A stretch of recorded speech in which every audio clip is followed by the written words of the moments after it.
Welcome to this webinar on Japanese domestic politics after the general election in 2021. It's a webinar that is organized in cooperation with Japan House Scandinavia, with its headquarters in Malmö, and ISDP. ISDP, of course, is situated in Stockholm. But with me today, I have Mr.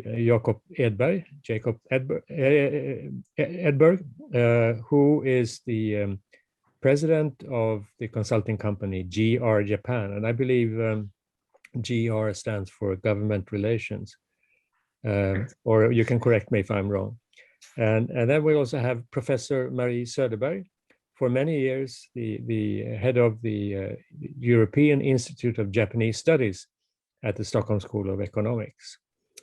And the subject for today will be, as indicated, domestic politics.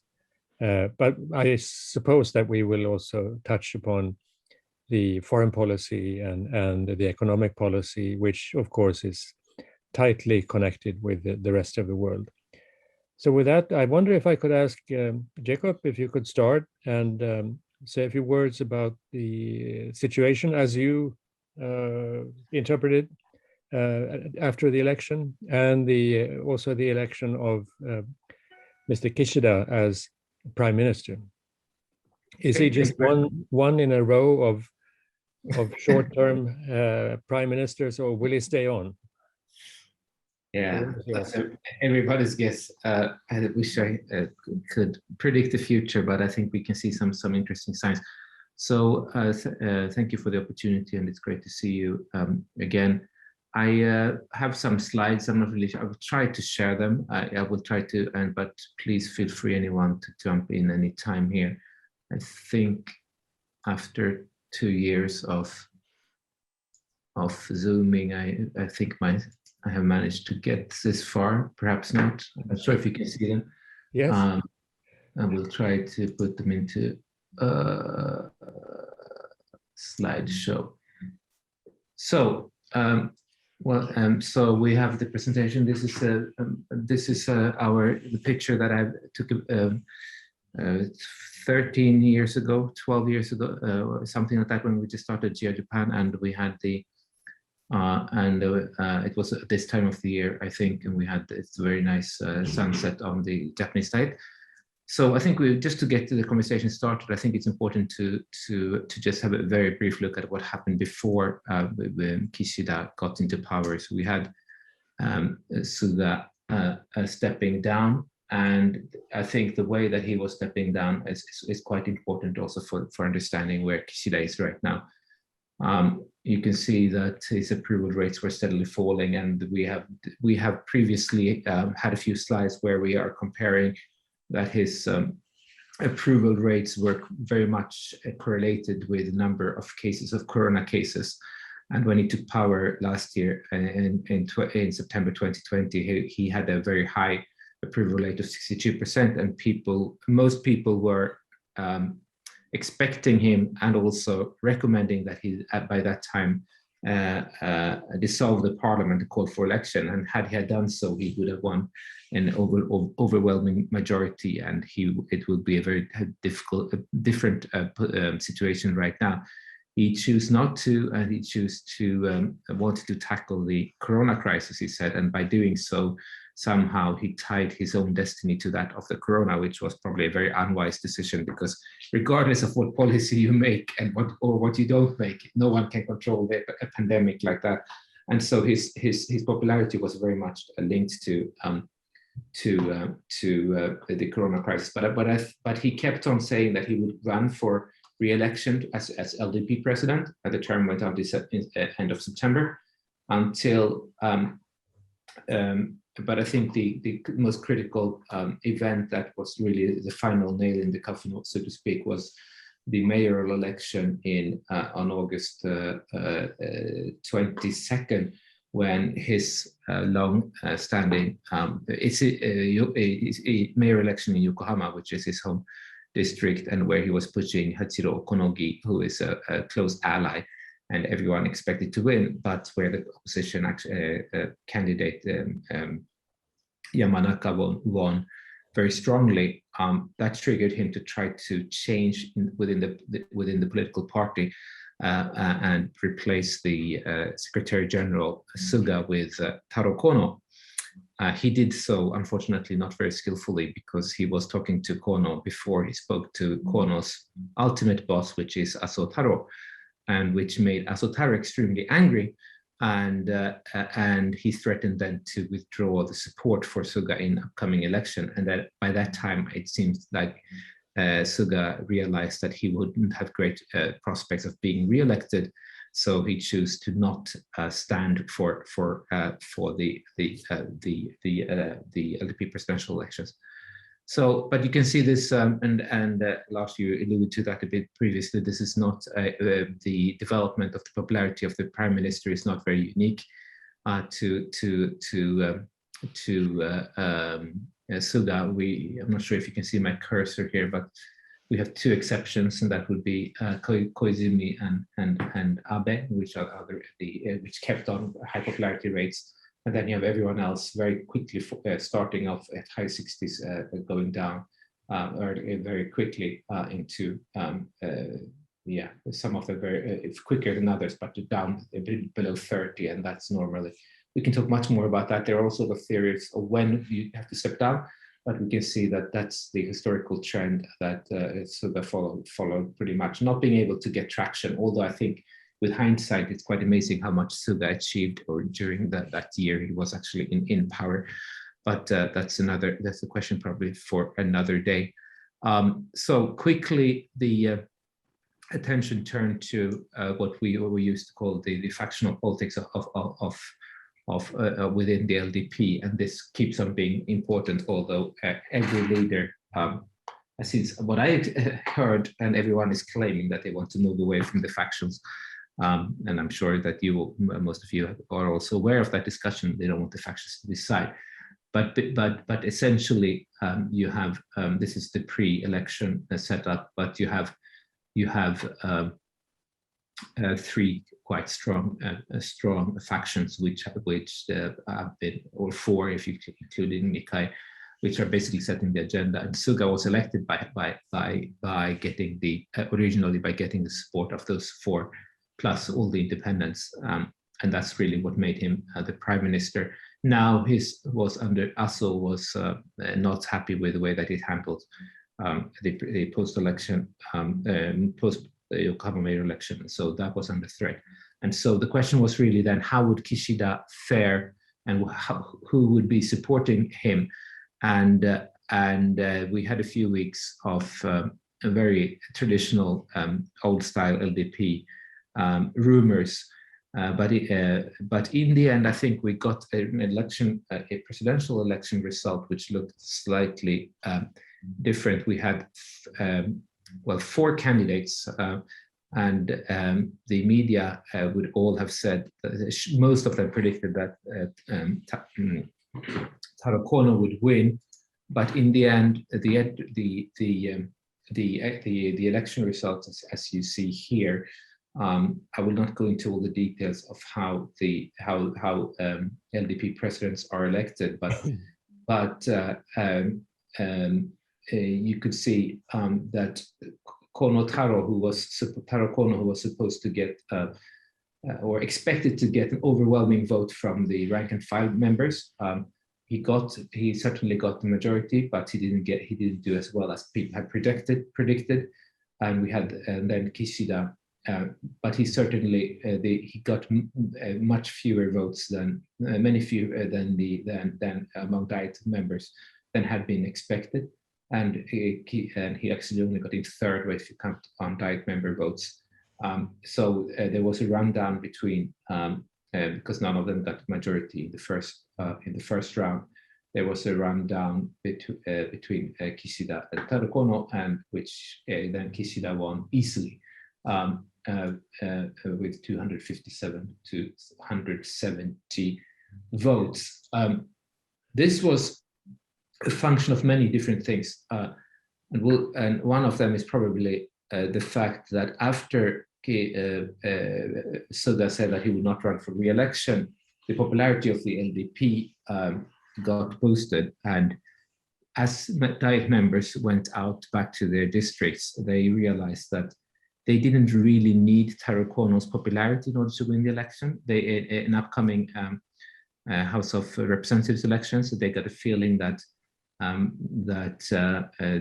they could win even without him. So the main reason for choosing Taro Kono or wanting him to be party leader to attract votes was not really necessary. And secondly, among the junior, and have many conversations among the junior members, given Taro Kono's close affection, I think, with Koizumi Junior, Shinjiro, and some other high-profile Diet members, there was a feeling that the ordinary Diet member would not be able to shine as much under or get as nice positions under a Kono PMship, and so many of them went to Kishida instead, who then promised and also gave a lot of positions to relatively younger Diet members. And thirdly, Shinzo Abe himself, who remains the main character and is now also the leader of the largest faction, was calling around to basically make life difficult for Kono Taro and conveying many people to vote instead for Takaichi Sanae, but who also voted for Kishida. So there was a combination of factors here, including fraction politics, which remain as it is. So just for the background, but I think this picture of the support rates of the approval rates for the political parties is really the background to it all. So you will have the LDP as a red line here, completely dominating over the past decade. So now we had during the orange here is the former Democratic Party, who actually had higher approval rates at the brief period of time. But since then, there's really been no alternative to the LDP, and the LDP felt, I think, so comfortable in winning that they didn't even think that they needed to elect a popular prime minister in order to get business done. And Kishida was seen as the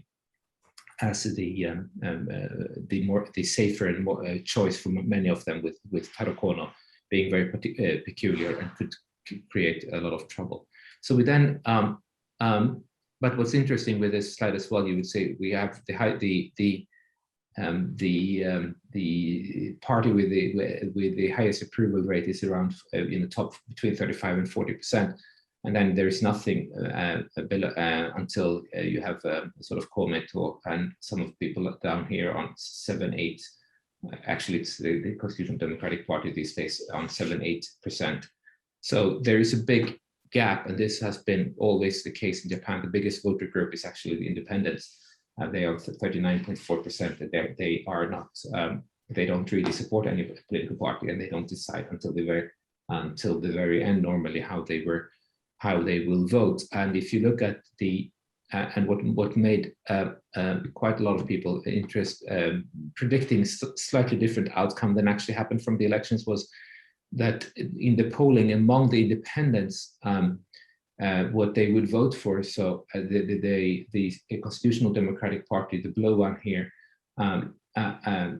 got actually quite a high support rate among the independents, which was quite a new phenomena. But you can also see the orange part here, which is the Ishin party, and that was never really translating to votes, but the support rate among independents for the Ishin party, that was translated, as we'll see very later. It's also, I think, important to just to look at the elections and understanding the outcomes. There were mainly three groupings, and they managed to pretty well align in the different electoral districts so that they wouldn't compete against each other.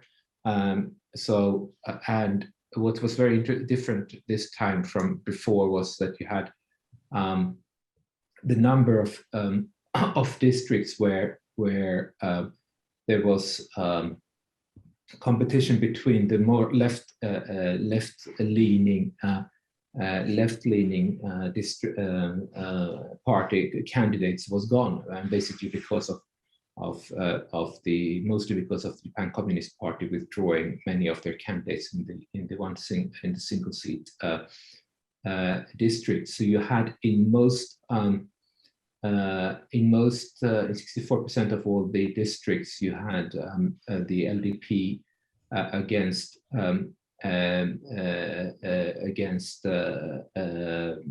Ishin, and then against liberal left opposition.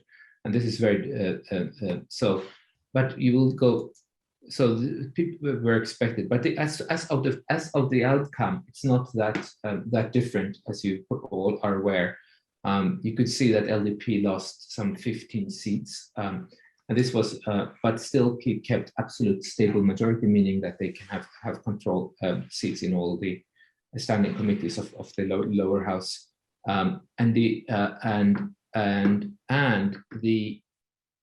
very surprisingly, the Constitutional Democratic Party, despite all the predictions ahead of the party, didn't actually not do that well. So they lost seats, whereas they were predicted to actually increase their number of seats. And now they, as you know, Edal has stepped down as party leader, and then now running a new party election to see what happens. But what's probably most interesting in all of this is really the growth of the Ishin party. So I don't know why they changed colors here, but it went from 11 to 41 seats. So it has now its own ability, and Ishin is somehow being very strong in Osaka, but also in Kansai, but also because of the spillover effect of they were able to get many candidates elected through the representational bill as well, because of their strong performance. So even candidates who were getting 15% votes only in single constituencies would still be elected, and I think that's probably the biggest change from previously.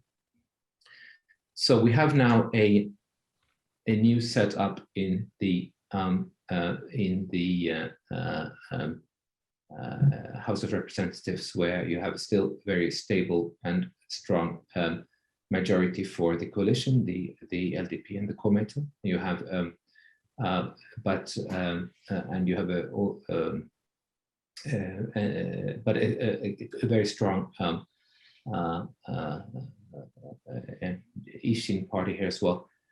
What is interesting, I think, for the future as well, is that and because of the electoral systems, which I'm sure many of you are aware of, but the House of Councillors, the majority there is much thinner, and it's much more difficult for the LDP to win those elections. And we are having House of Councillors elections next year, and I think that's really going to be a litmus test for Kishida and for the LDP coming up to that. What is important, though, and if we are talking more, I think, talking about Kishida's future and his ability to move things forward, is that this is a picture of the fractions are, and I think even the Hosoda faction has now even formally changed name to the Abe faction, although it was that before. So you can still see that there has not been much. The elections did not result in any change in power between the factions. So Kishida faction himself, he will have 41 members supporting him, almost regardless of what he does.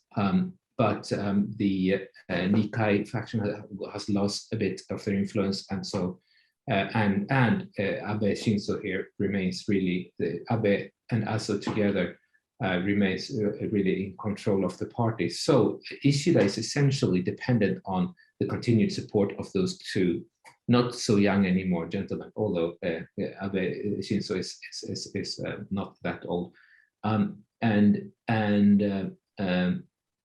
and together with especially with Takeshita, they could easily at any time choose to replace him. So it's very briefly, but I will then just talk some of how I see where things are.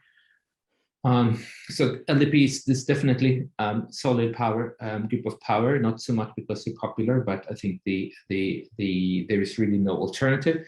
And I think what I probably forgot to mention earlier, the post-election analysis of why the Constitutional Democratic Party didn't do so well was that there was a lot of unease among sort of centrist voters to vote by a candidate that was also supported by the Japan Communist Party, and the collaboration between the Communist Party and CDP has been challenging, and that's now under reconsideration of what they will do there. Kishida is not the primary choice or the first choice of most, but he still has been the most convenient candidate for a majority of LDP members for different reasons, as I alluded to earlier.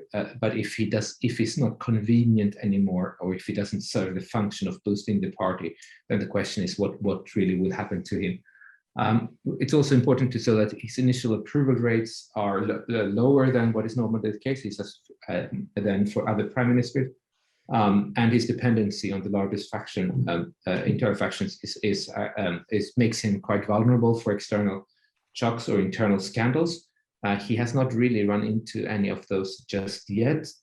There has been a lot of discussion about or question marks around his ability to do background checks on some of the ministers that he has appointed, and there's been a lot of speculation that some old scandals will be brought out quite quickly, and that he will by then lose momentum early. That has not really happened so far.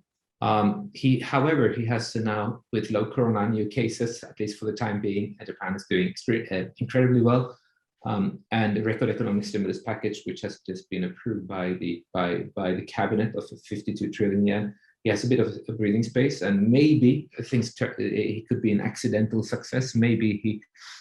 My personal feeling is that if Suga had been able to stay on for 2 or 3 more weeks, he probably would have been able to make it, because his destiny was very closely related to the handling of the pandemic.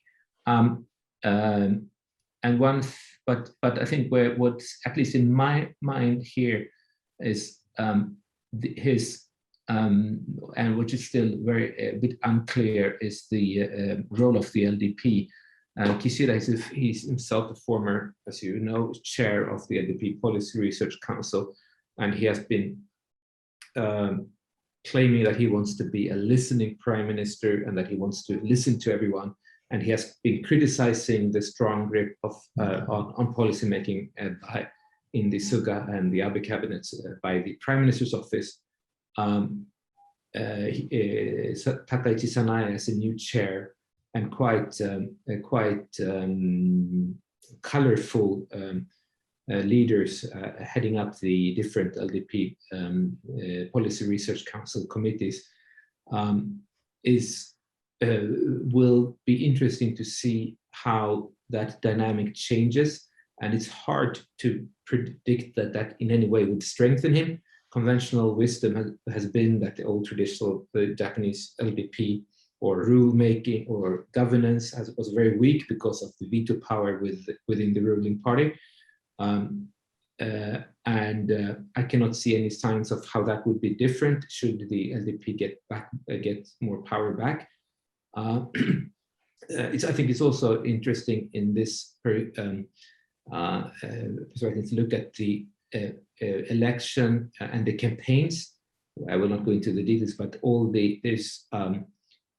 whereas previously, at least from 2005, it has really been policy issues and direction of where Japan should be going that has been sort of dominating the discussion, and Abe had quite a strong ideological color.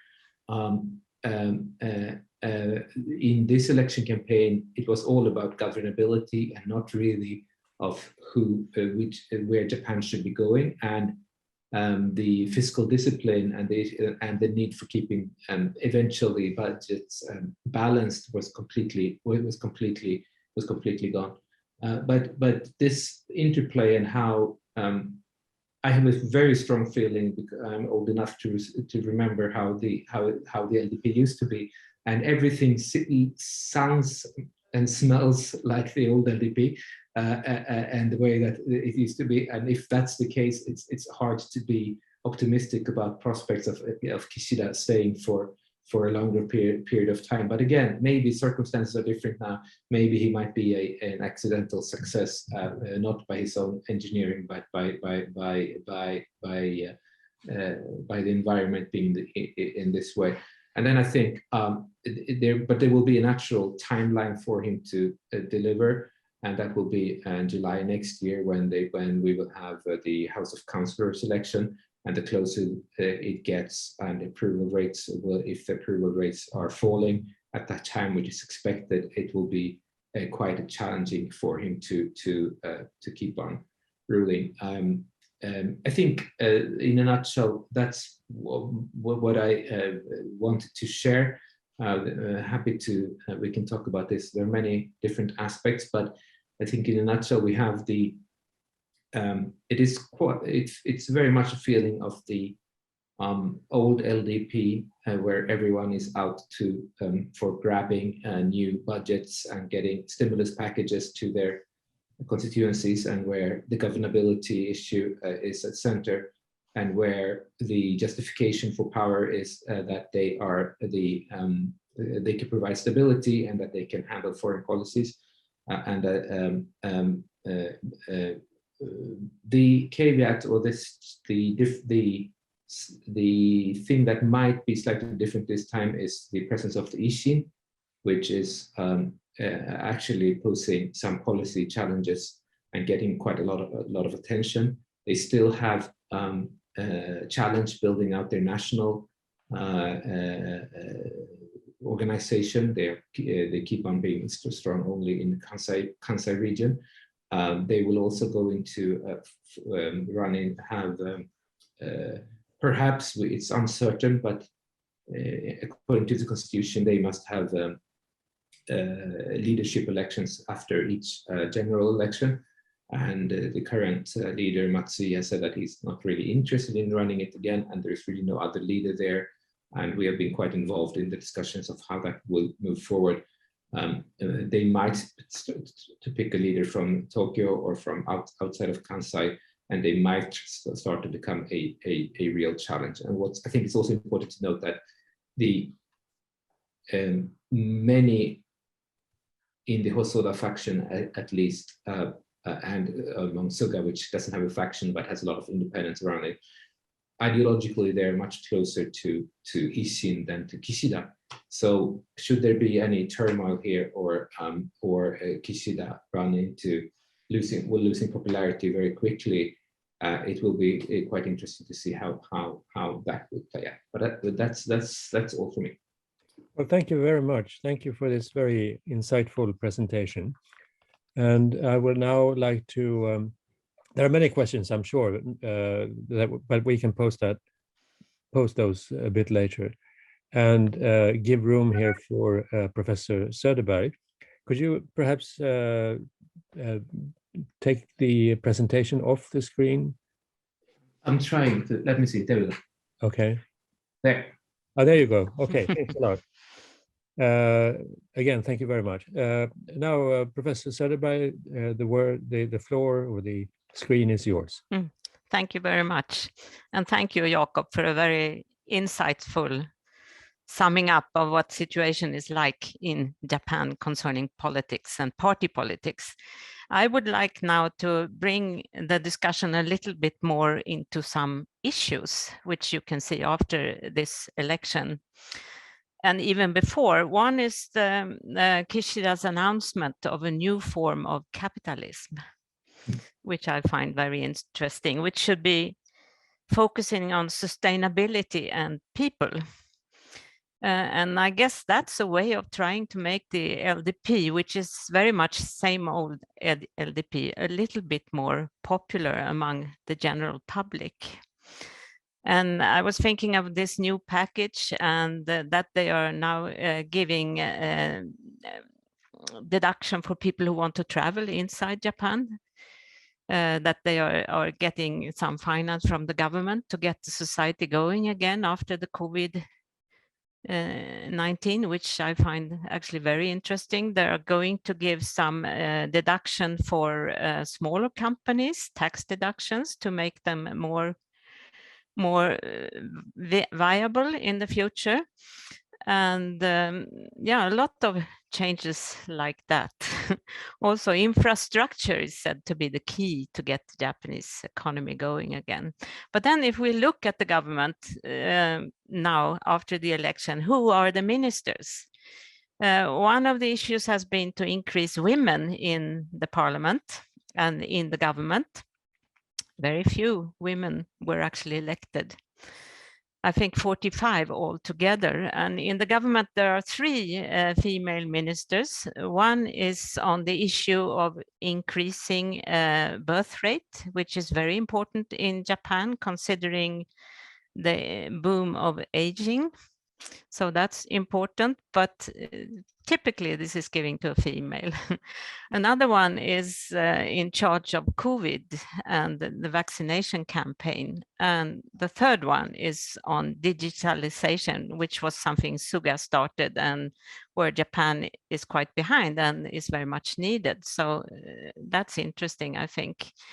But still, if we look at ministers, there are a number of ministers in the field of economics. So there is one finance minister, of course, then there is a minister of economic security and another one, minister of economic trade and industry, and a ministry of economic revitalization. And I think all those economic ministries really says a lot about Japanese politics. It's a lot about economic policy. And I think LDP's future is also about whether it can get the economy going or not, whether people feel safe and satisfied with the society they are living in. And of course, the aging, the large amount of people aging is a problem for Japan. They need to get more young people to be able to be sustainable in the future. So this is not so much about party politics as about the issues, but I think the issues are important. Of course, the government this time again, they want the companies to raise salaries. This was announced also during Abe and his Abenomic policy. It's not that easy to get the companies to act on this one. I mean, they are independent profit-making organizations, so they do not always follow government wishes in this field, although there are all kinds of incitements for doing this. Maybe I stop there, and I wonder if she ever is going to make it into Tokyo. Maybe Jakob can have some answers on that. I'm not sure if I'm not sure if he will. I mean, I saw that our good friend Hayashi Yoshimasa, who was elected when he was elected as foreign minister, and he had a meeting Thursday with his Chinese counterpart, and he was invited to come over to China. I also understand that the trilateral meeting, Japan, China, Korea, will not take place this year, although because Korea is not even planning for having it, and so they will not be. They're the host this time, or the president of the trilateral meeting, and Xi's visit might be coming. If anything, Kishida, is the Kishida faction has traditionally had a more of a dovish stance toward China, and so with now Hayashi as a foreign minister, also from the Kishida faction, I think they will be looking at, and the way that he's, it's always been saying this, that Japan is in a unique position in that they can speak with both China and the US. How much of that they will be able to actually deliver on is questionable. When it comes to the economic policies, yes, there are a lot of certainties, but I think there is an ideological sort of dividing line, and Kishida has clearly gone. Abe was a bit split. He had his 3 arrows, and the 3rd arrow of economic reform was never really fired out. Regulatory reform was not really fired off. There were a few things happening, particularly driven by Suga when he was chief cabinet secretary, and particularly on the visa side and for tourism policy, where we're successful. But he was also within the party was quite criticized, but for not taking on what's called the old vested interest, or the regulatory barriers basically to do business. And here's where Ishin is coming in, and coming from a very different perspective. It's for the time being, there seems to be no worries about sustainability of the public finances, and as you know, 51 trillion in additional monies borrowed to be paid by someone in the future. This has been going on for a few decades now, so probably this is not the drop that will make it all fall. But in terms of getting the idea of having the economic growth, which there has been, being spread, and the death of the so-called the triple down and the neoliberalism. He was quite strong in that, Kishida, when he was being in campaigning for presidency, that he wanted to put an end to what he would call the neoliberalism that has been dominating Japanese politics since Koizumi's days, and which has been and it is interesting if you will come up with anything about his new capitalism and his working group on the new capitalism, whatever that is a bit confusing. He was originally proposing a higher capital gain tax, which he then very quickly withdrew, and then he criticized. And during the election campaign, he changed his mind somehow, and he criticized. He talked about redistribution when he was running for LDP president, and then during the House of Representatives election, he started to criticize the Constitutional Democratic Party for only talking about redistribution. He said growth first and then redistribution. And so I'm not sure where the growth, they must come in parallel, and first come the growth, and so that's why he didn't want to raise capital gain taxes immediately. So many of the details there remains to be spelled out, and he has set up this advisory council, which surprisingly consists of also people who are not really seen as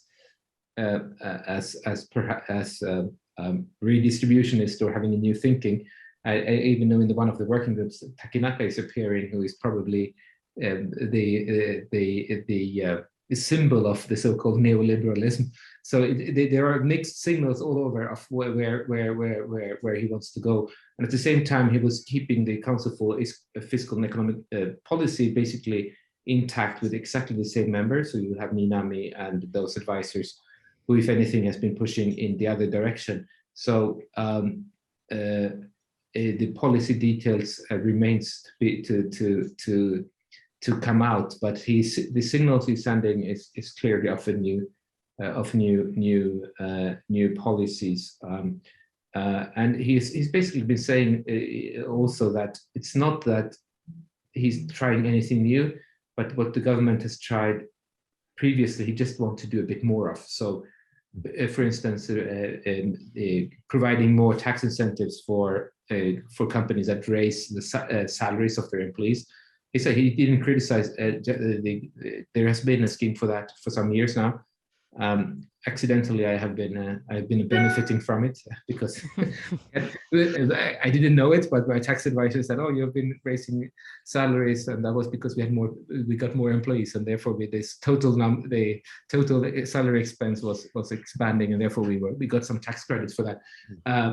But now he wants to put that he wants to change that the average salary should be there should be tax credits for the companies who increase the average salary. So he's both saying that he's breaking from the past, but he's very much following what his predecessors have been saying, and he's also very much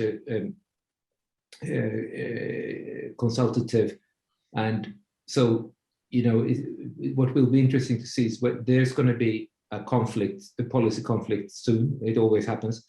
And I hope I'm wrong, but I fear that he might be he will be launching a policy. There will be opposition. Clearly, always comes opposition. He will then change back to the opposition, and then it's opposition against the opposition, and he will flip. And there is a risk that he flips back to the positions again. I hope that's not going to be the case, but there is a I think quite obvious risk for that happening. All right. I think Marie has raised her hand. Yeah. Yeah. I just wanted to say something concerning Hayashi. Yes. The new foreign minister. He was the chairman of the Japan-China Friendship Parliamentarian Union and resigned when he was elected as foreign minister. I think he has a very tricky balance how to not offend China too much, but at the same time, Japan is very much dependent on the US for defense and to a certain extent have to follow their China policy. So this is really one of the issues where we will see how well he can balance. And the other issue I wanted to raise is actually bureaucrats versus politicians. Yes. There has been a lot of talk about politicians getting more power and so forth, but Kishida can be seen as someone who will listen to the bureaucrats in Japan and actually follow their advice. This might bring some stability into the politics in Japan. I don't know if you have, if Jakob has or Lars has any opinion on this. I think I certainly have an opinion, but I think we should let the listeners and the audience also pose some questions. We have another 15 minutes to go. So let me quote, and perhaps you have already answered this question. It's from Larissa Stünkel. Thank you for your very insightful presentations. What role do you think former Prime Minister Abe Shinzo will play during Kishida's premiership? Recent reports noted that Kishida's pick for the Minister of Foreign Affairs, Hayashi Yoshimasa, and his pro-China stance is not well received by Abe, and there appear to be efforts to rein in on Hayashi behind the scenes. This is a very interesting question. I guess the background of what you just said. How possible is it for any politician in government or powerful outside of the government to change or to adopt a policy vis-a-vis China that some of the background players like Abe will not approve of? So are they tied when it comes to foreign policy and specifically against or the policy towards China? I don't know if we can have some brief answers. We can go on later with more questions. Do you want to start, Marie? Or? Yeah, I think this is really a key issue, but because on the other hand, China is such a great economic partner and trading partner with Japan. So there will be a push from industry if Japanese government provides too much of an anti-China policy. They are pragmatics, and they want a pragmatic policy, and they want to continue trade and investment in China, although they of course also at the same time will have backups in other places in Southeast Asia. And we also have this, we have a new agreement between EU and Japan on sustainable connectivity and quality infrastructure, trying to get Japan more diversified than what it used to be. But China is still one of the main trading partners with Japan, and where a lot of investments still go. And this is difficult to change for politicians because it will have economic effects for Japan. How important do you think it is for Japan that China joins this CPTPP, the enormous free trade agreement that Japan has been leading? It is, of course, very important for Japan if they would do so. Still, they are dependent on the US for their defense, so they have to trade very carefully. Jakob, do you have any comments? Yeah, sure. So, when some of the thank you for the questions. I'm a bit. I'm not sure that. I mean, some of the presumptions. First of all, what's the role of Abe Shinzo? He's clearly building a very strong position, and we saw him the other day, and I don't think has never been happier. I've never seen him happier than he is right now. I think he feels that he is in a great position. He has pushed. He placed his egg very carefully in the presidential election. He gave instructions to not in any way make life difficult for Kishida, because he wanted to. Kishida is someone he feels he can control. At the same time, he was going for Sanai Takaichi, supporting her very strongly, and that was partially to push voters away from support away from Taro Kono. At the same time, Abe has, of course, it's important to believe, I think, to see how Japan's changing role, global role. He was the world champion in handling Trump, or the only one who could actually get Trump to where I think the only person who could in the whole world that could understand Donald Trump, and he was on very hard.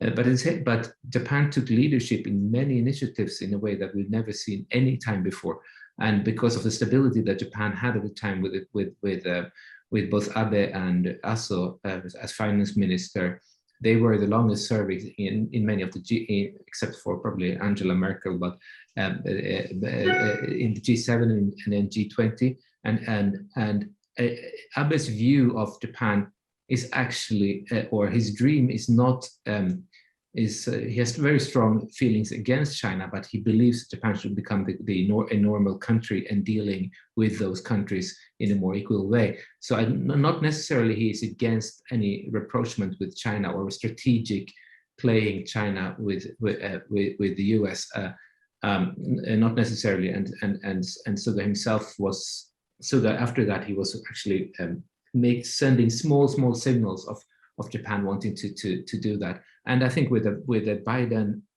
administration not as strong perhaps as had been expected, and also sometimes sending mixed signals on China, I think there is an opportunity, and I don't think that necessarily Abe Shinzo himself would oppose that so much. He has a very strong voice. Having said so, he served for 8 years as prime minister, and his main goal of having constitutional reform he didn't realize. So he doesn't have a monopoly on power in any way. I haven't heard about him trying to get Hayashi Yoshimasa. Anyone who becomes a foreign minister in Japan will first of all consider the US-Japan alliance, and that will be the first priority anytime. And then on top of that, if you and maintain that alliance and strengthen that alliance, and then on top of that, the question is what you can do. And in terms of capacity, we're understanding the issues. Hayashi is excellent, and he really knows his stuff and what he's doing. So I do not think that Abe directly would try to stop that. On economic policy and other issues, he's certainly going to be more assertive, and I wouldn't be surprised if he's also be trying to push to play the cards on constitutional reform, particularly now as we have the Isin party and also the not to forget the Democratic Party, the People's Party, also actually pushing for constitutional reform. So some things might happen there. Okay, thank you. We have another interesting question. You have touched upon it a little bit, but I think it can be directed to both of you. Thank you for a very insightful presentation and an interesting discussion. The former Abe administration saw the continuation of a trend where political power was increasingly centralized within the Kante cabinet secretariat. Kante is the prime minister's office, arguably at the expense of the bureaucracy. Do you see this trend continuing under Kishida, and do you have any thoughts on the future dynamics between political leaders and bureaucrats? It's a very huge question in a way, but let me again ask Maria first. Yeah, yeah. I don't think politicians will become stronger with Kishida in the lead. I think bureaucrats are the winners. Even if Abe might stand behind and stand behind and have some issues he wants to pursue, I think bureaucrats have always been strong in Japan, and to a certain extent they are now back again, actually. And whenever there is anything new, like it's also economic policy, which is the main issue in Japan more than any other policy. Economics is what governs politics in Japan, and this is not going to change either. And that way, for example, the China policy is important. Thank you. May I just add a question to that? You mentioned earlier the position of women in government. What is the situation when it comes to women in the huge bureaucracy that Japan has? Is there a trend that you can see that more and more bureau chiefs or division chiefs are women, that they are gaining power? Can I answer? Yeah, please. Yeah, I think that this was the plan of Abe, and he said 35% should be women.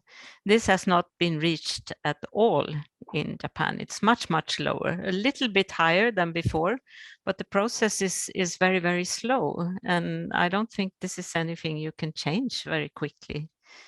In Japan, which is a hierarchical society where many men cannot imagine having a female boss. But they're doing some improvements. We could see the Olympics, for example, when Mori had to resign and as the Olympic chairperson or whatever he was, and a young female athlete was elected as head of the Olympics. That's a very huge step in the right direction, but it's not a fast process. It will take time, I think. Jakob, yeah, sure. So I mean, on the, I would just agree 100%. I mean, yes, there is movement, but it's very slow, and I think there are so many hurdles and so many things that needs to be addressed before anything can happen. But it's a very good point about the bureaucracy and the Kante, which I normally make, and I think I know many bureaucrats who love Kishida. They think he's the man, because he's really listening and he's really trying. He's really taking on the bureaucrats, and they have felt perhaps particularly under Suga, I think, a bit pushed back. But I think where we're heading is the more Kante, the Prime Minister's office, with a Prime Minister who doesn't believe that he should have, that the Prime Minister's office should have a lot of power. It's unlikely that they will strengthen the power in that scenario. But what then I can see happening, and it's happening already, is that there will the fight, so to speak, or the policy making shifts again back to the bureaucracy, but the bureaucracy directly with elected officials, politicians, trying to insert themselves into the bureaucratic processes or into the policy making within the ministries. And so you get back to again 25-30 years ago, a situation where you have the good politicians, so to speak, are the ones who are able to influence the bureaucrats, and you get most of the dynamics in the policy making, which is actually quite dynamic, is when the ministries have to get approval by the ruling party for their different proposals, and that's where you get actually a lot of discussion. And that discussion was missing during Abe and Suga, where basically we didn't really know where we couldn't know, but we have to study it for very long hours, where exactly who made that final decision. So I think we can already now see coming. Well, thank you very much. We only have 2 minutes left. Marie, do you have any final comment? No, I think we're looking forward to see what will happen, and it's very difficult to predict. But Kishida might be, as Jakob said, a candidate that might stay longer than we expect, because there's no one else ready to take over from him, unless people let Taro Kono come back, but it doesn't seem possible. So Kishida might stay on for a while. Accidental success is what I call it, but I think that could happen because of sort of playing the role. I think also the TPP discussion is extremely interesting, with both Taiwan and China applying, and Japan being the president, the chair. On CPTP and China only, I think it will be. Question is, great if China can join. Will China be able to deliver on those commitments in CPTP? They are huge commitments.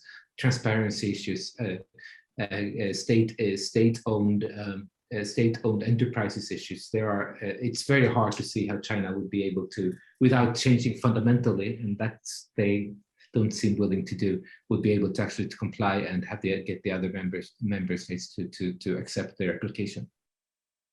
Well, thank you. With that, I think I'd like to conclude this webinar. So thank you, Jakob Edberg, president of the GR Japan company, and Professor Marie Söderberg. It's been very pleasant to listen to you, and it's been your comments have been very insightful. So I thank you very, very much. And I thank you also the listeners for listening to this webinar. It will be recorded and also published in one way or another through the ISDP. And this was in cooperation also with the Japan House Scandinavia organization. Thank you so much, all, and see you next time. Thank you. Bye-bye.